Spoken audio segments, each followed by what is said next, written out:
नूरस्तान नामी सल्तनत में एक निहायत इंसाफ पसंद बादशाह फ़हद और एक मेहरबान मुल्का हिना रहते थे। उन दोनों की मोहब्बत और दोस्ती की मिसाल पूरे मुल्क में दी जाती थी। लोग कहते थे कि अगर बादशाह इंसाफ की अलामत है तो मलका रहमत की। एक रात मलका हुना ने ख्वाब में एक अजीब मंजर देखा। एक सब्ज घने जंगल में एक रोशन सुनहरी दरख्त खड़ा था जो हर तरफ नूर फैला रहा था। ख्वाब में एक प्रासरार आवाज गूंजी, ये दरख्त सल्तनत की खुशहाली की चाबी है, मगर ये अपना राज सिर्फ बहादुर दिलों को दिखाता है। सुबह होते ही मुल्का ने यह ख्वाब बादशाह फ़हद को सुनाया।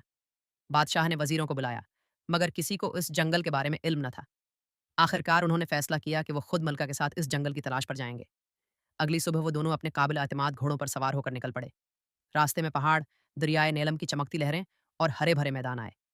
तवील सफर के बाद वो एक प्रासरार जंगल के दरवाजे पर पहुंचे, जिसके दरख्त ऐसे लग रहे थे जैसे सदियों से खामोश पहरा दे रहे हों। जंगल में दाखिल होते ही खुशबू भरी हुआ चलने लगी, मगर रास्ता आहिस्ता आहिस्ता धुंधला होने लगा। अचानक एक बूढ़ा फकीर नमूदार हुआ और बोला, रोशनी के दरख्त तक पहुंचने के लिए 3 आजमाइशें हैं। जो उन्हें पूरा करेगा वही राज पा सकेगा। बादशाह फ़हद ने बहादुरी से सर हिलाया। पहली आजमाइश, सच्चाई की फकीर ने उन्हें एक आईना दिया और कहा, यह आईना सिर्फ सच्चे दिल रखने वालों को उनकी असल हकीकत दिखाता है। बादशाह फ़हद और मलका हिना ने आईने में देखा। लम्हों में आईना रोशन हो गया, सबूत के उनके दिल पाक थे। दूसरी आजमाइश, हिम्मत के जंगल के अंदर एक तंग अंधेरी घाटी थी। बादशाह फ़हद ने मलका हिना का हाथ मजबूती से थामा और दोनों दिलेराना कदम बढ़ाते हुए घाटी से गुजर गए। जैसे ही वो बाहर निकले, सूरज की रोशनी ने खुश आमदीद कहा। तीसरी आजमाइश, कुर्बानी के सामने एक जख्मी हिरन पड़ा था।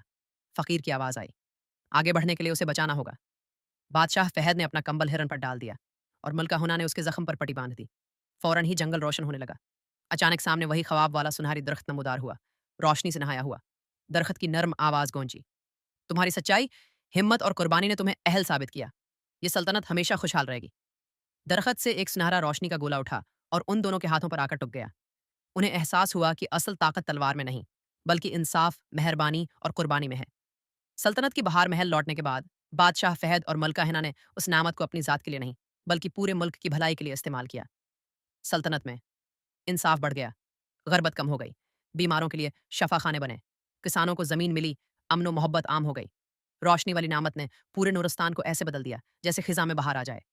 दौर दौर तक फैला नाम, लोग बादशाह फ़हद की बहादुरी और इंसाफ की तारीफ करते और मलका होना की मेहरबानी की मिसालें देते।